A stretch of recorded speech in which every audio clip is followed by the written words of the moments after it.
Toutes ces difficultés qui pèsent sur les personnes mal logées tout au long de l'année, elles sont là exacerbées puissance 1000.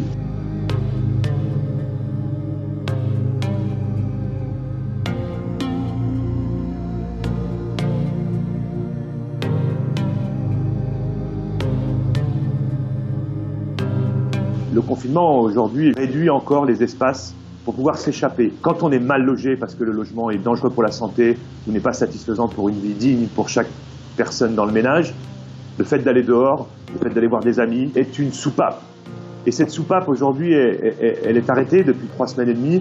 Je pense à des personnes qui sont dans des logements dangereux pour la santé parce que l'électricité est défaillante, parce que le logement est humide et on sait que ça a des conséquences sur la santé, notamment sur les problèmes respiratoires. Et en plus, ce sont des personnes qui ont une santé plus fragile. La précarité a un impact sur la santé et de façon très concrète, oui, ils sont plus fragiles, ils ont plus de risques de maladies cardiovasculaires, de diabète et on sait que ce sont des facteurs de risque quand on attrape le Covid-19. On sait que le surpeuplement accroît les tensions intrafamiliales. Le fait de ne pas pouvoir disposer d'un espace pour se retirer, pour avoir son petit vase clos, d'autonomie, d'indépendance, crée des tensions familiales. Ça peut être un facteur d'accroissement des violences familiales, des violences conjugales.